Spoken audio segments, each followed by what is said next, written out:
data is the most valuable asset of this century.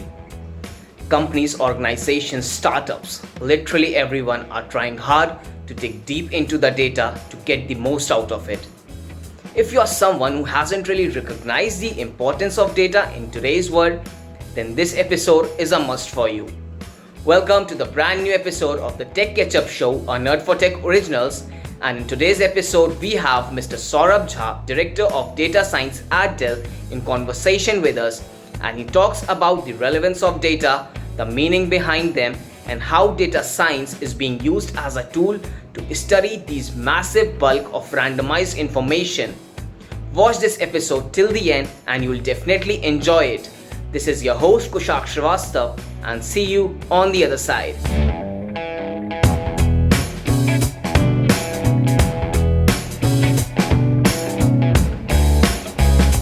Welcome to the Tech Ketchup Show, a Nerd for Tech original.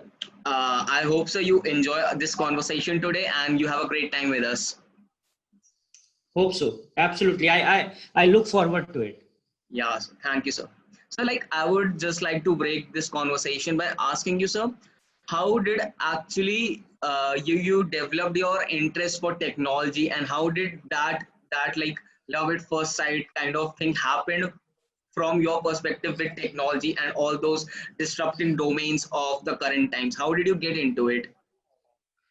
So it's a very old story. So Yes. it all started during my college days. Okay.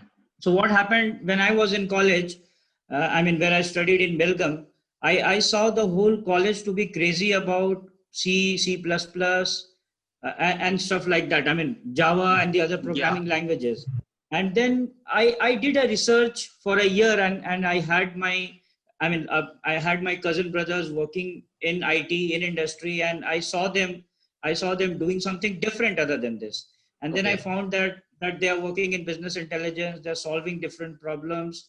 And that's where I decided to break the chain. I always had a disruptive mindset to actually not follow the rules. Again, I don't advocate this, but I usually do not follow what the whole group is doing or the whole trend says. I usually try to do things that excites me more. And then when I saw those technologies in business intelligence space, especially reporting, OLAP, again, those were during my college days. When I was in second semester, I actually found working with data very, very interesting. I just found it was very interesting and intuitive for me, because I am coming from a background where analytical thinking was given a lot of importance. And all the time we used to do some kind of quantitative assessment in our life, like from saving cost to optimizing your daily routine to actually, I spent a lot of time playing cricket, and then we used to calculate. So the mind was very analytical and calculative all the time. And then when I played with data for the first time, I remember I think way back in 2003. And I just fell in love. It just happened that it was a love at first sight. And I felt that I'm trying to do something very different, where people in my age group has no clue about it. And that's where I felt that, okay, this can be a differentiator. Again, at that point in time, my vision, the data that my mind had was very limited. And then I did a lot of research, reading about technologies, especially I used to take 2 newspapers at that time and read careers. And then I found that, okay, the job market is moving in the direction of these technologies. BI specific technology. And that's where I started doing it. And eventually I fell in love with data management. And again, then the journey was like, it opened doors for me, and it eventually happened. I never thought, I never thought I'll be doing AI. I never imagined that. It just happened with me in due course. I moved with the flow.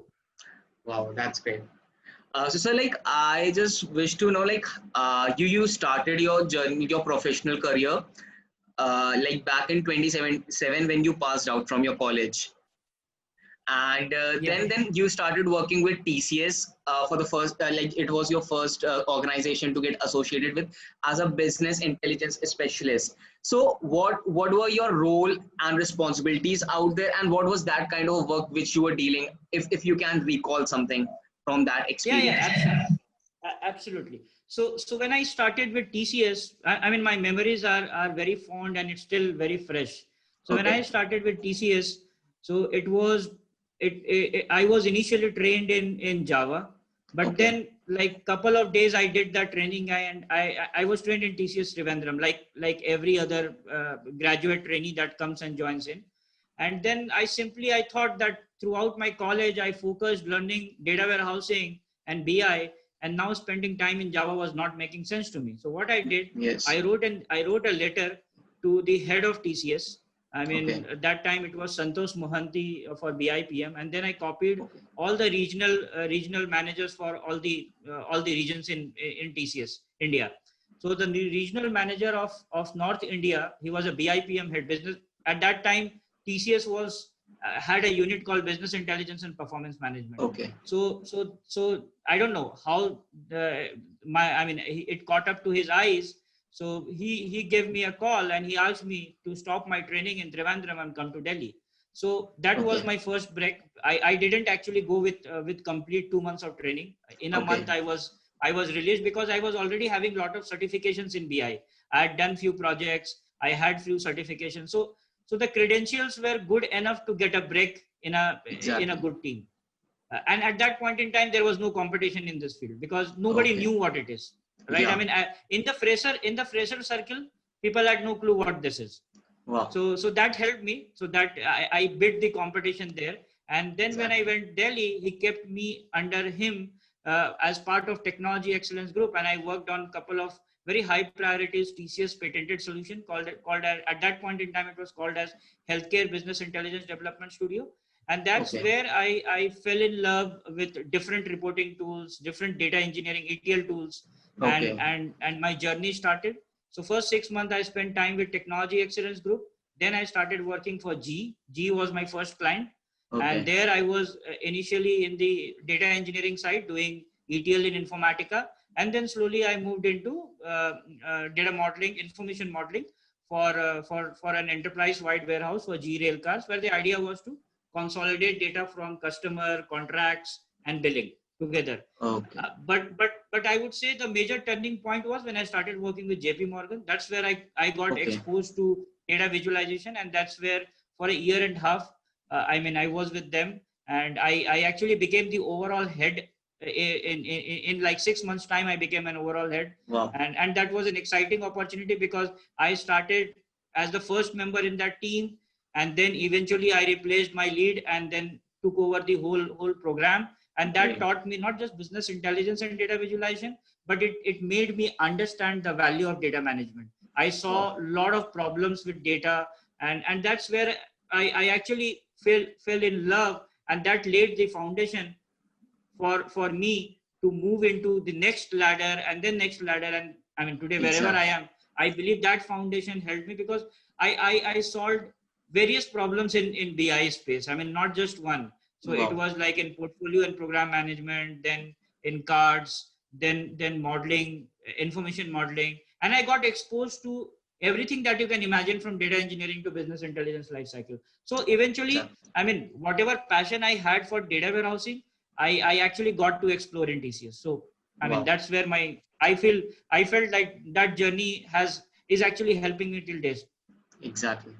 So like, as you have mentioned a bit of what I was eventually going to ask you, but then if you can add something to now this question, like what were some of those values when that you took from your first job, that was an introduction to the dynamism of whole professional world. So what were some of those values that actually you took from your first job and is helping you till this point? Like right now also you have those values with you, and they actually help you a lot in dealing with business from day to day life. So see, I mean, there are a couple of soft skills that I would say I developed initially. So, I mean, see, the first lesson that I got in TCS was like, what I felt is like people say that you come to professional world, your life changes, but I don't feel that changes a lot. It's like a first day in school. You still have to make your notes, still have to do your homework. So my biggest lesson that I carried from TCS was I never felt that I'm out of school. I made sure that I did my homework daily. I read every day, so I spend some time reading every day. I mean, again, these days it's not possible because of my role and stuff like that, but I still try to Exactly. figure out time to learn something new. So I made sure that my mind is always active, and that's what TCS taught me by exposing to different areas, doing my homework, making my notes, making sure that I follow up. Being Exactly. honest is I felt the other thing very important. Like you have to be dead honest with yourself. You need to accept, then ready for new things. So in Wow. TCS, like I was always ready to work in cutting edge problem, or to take up a problem which nobody is willing to solve. So I Okay. always made sure that I pick up a problem where when everybody puts their hands up. So that gave me the courage to try new things. And there were Exactly. failures. It's not that, I mean, people just talk about success, but I can tell you, there I have gone through thousands of failures every day. But Yeah. again, that always moved me a step ahead. And then it was like having fun with technology. I mean, if you don't Yeah. have fun with what you do, it's very hard to move here. And the biggest thing was not to settle down with one thing. So I always Exactly. made sure that I keep on exploring different things, keep on taking different journeys. And that opened my mind, think globally, and like open to ideas. So those things I think helped me a lot. And ability to learn quickly is again the other thing, your integrity towards. And then the most important thing is, which I feel people lack, is to have to develop a business acumen. I mean, again, you solve a Okay. technology problem, you might be very good at technology, but you have to understand what's the business problem that your client wants you to solve. And I felt Yeah. TCS gave a very good exposure to that, because we work directly for clients from day one. And that helped me understand the end user perspective. And with that Okay. perspective, you're like half of the battle is won. I mean, till today I feel, if you understand your end user's perspective, your I mean, half of the problem solving is done. So I feel the ability Exactly. to solve complex problems is something that I still carry from TCS. So I Wow. don't I don't I don't take a step back when I get something new. I look to Exactly. go ahead and crack it. Exactly. So like, I hope I am able to answer your questions. yeah, yeah, definitely, sir. Great. The answers are awesome. So like, since you have been dealing a lot with data and manipulating them, and then taking out various informations that could be used in various different aspects. So can you just explain in a bit simpler terms why and how is data being the most important asset of the current century? And if you could quote certain examples from certain real life applications where our listeners could understand that why it is said that data is one of the most precious asset of the current scenario. Okay, so if you just think about your day-to-day decision making, if you do not have data in front of you, I mean, how do you come to a point that you need to take a decision? So, for Exactly. example, I would say, eh, like pick up any business scenario, and if we need to make strategies.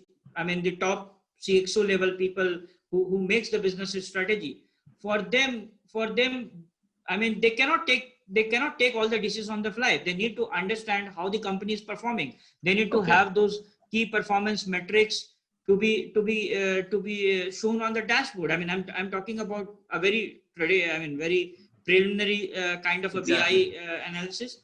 But now what is happening is that the dashboard that the CXOs used to consume is getting more and more predictive in nature. And if you want to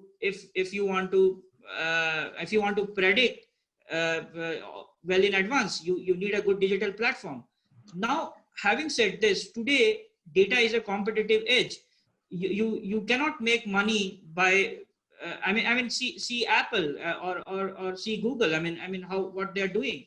So if you don't give the right experience to your end user, nobody is going to buy your product. So how do you do Yeah. that? So how do you understand your user requirement? How do you understand your competitor?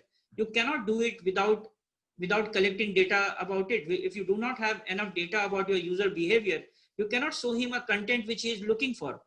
I mean, take for example Netflix. I mean, the way they revolutionized the media space, or take an example of search engine. On a daily basis, you do thousands of search, but why do you use Google? There are many search engines, because Google understands a user's perspective, user's behavior, and then it is able to map like what can be the top few web pages that you must be interested in based on your previous search or based on the question that you are searching.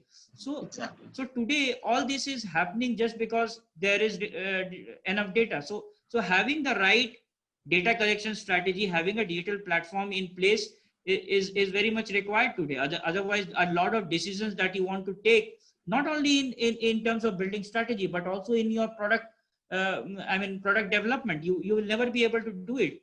Just look at your smartphone. If it doesn't get smarter, and if it is not embedded with AI, which can predict what can be the next thing, it's not going to engage its user. See LinkedIn, see social media, see Twitter. So all these data products today, which are part of our life, I mean, Facebook, it would have not been possible if data would have not been collected at scale.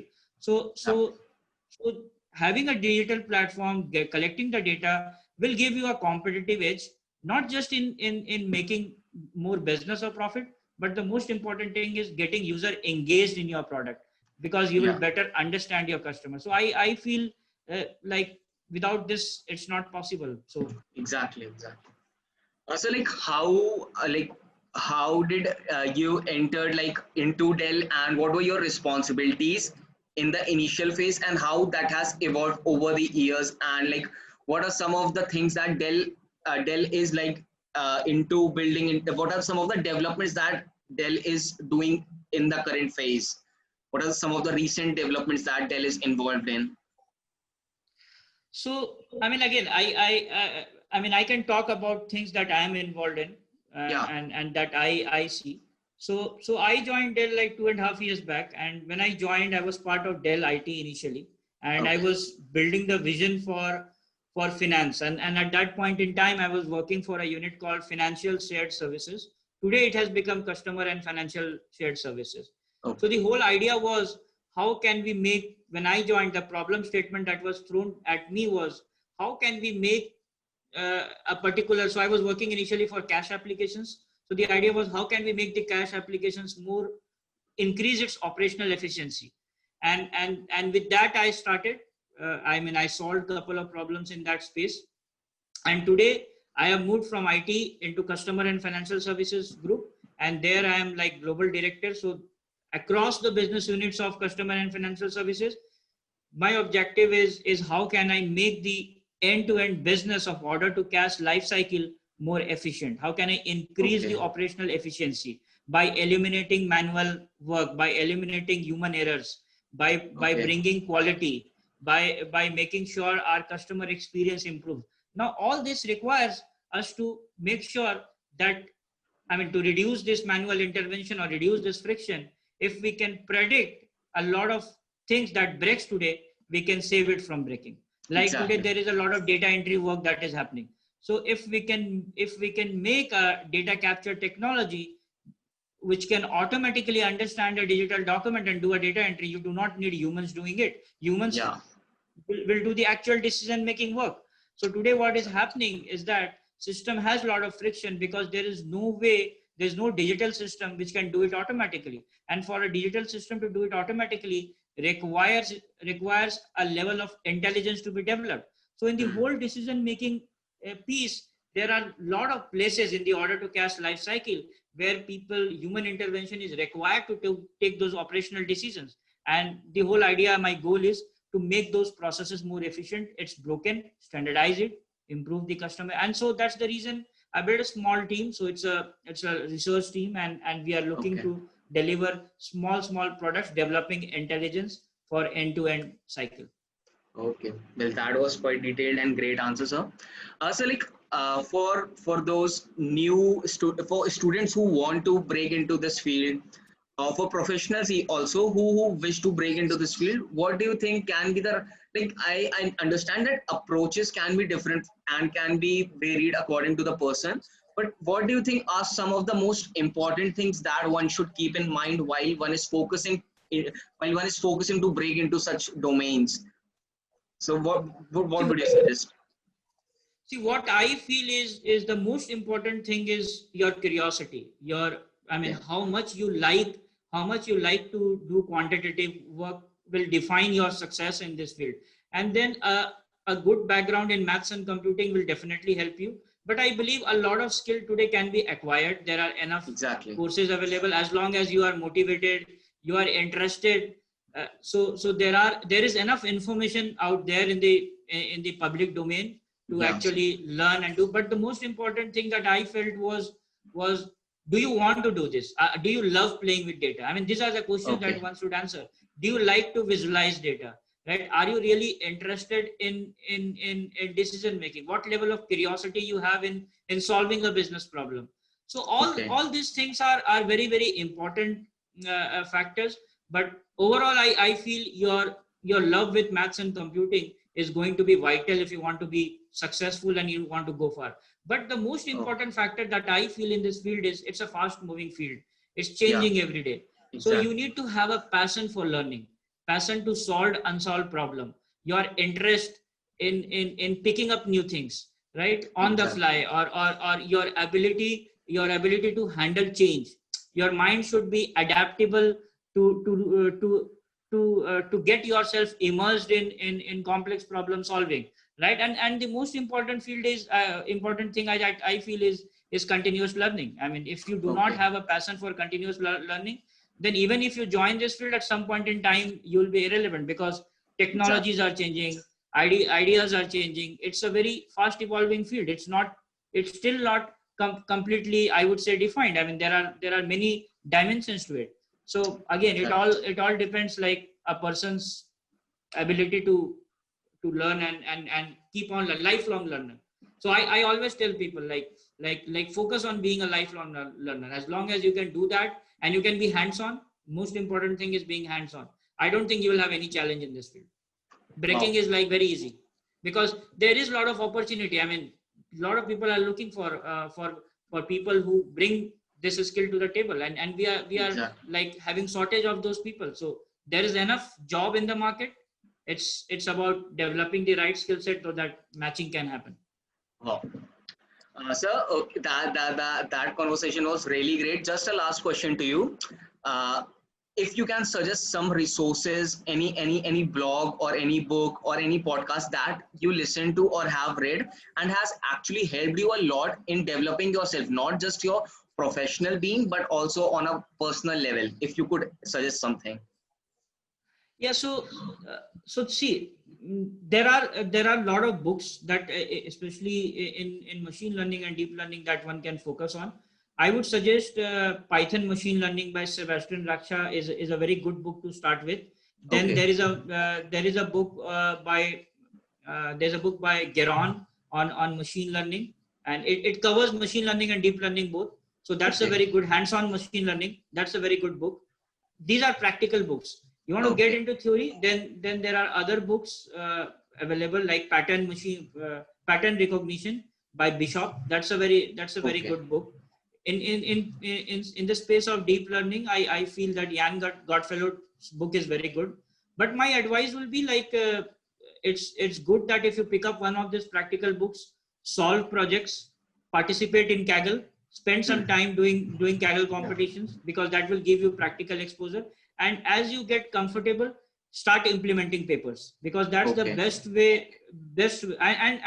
And it's always important to pick up one problem, pick up one pet project, and try to solve end to end. So the moment you can solve end to end, you will end up covering most of the stuff that is happening in the machine or the deep learning space, and that will give you enough exposure.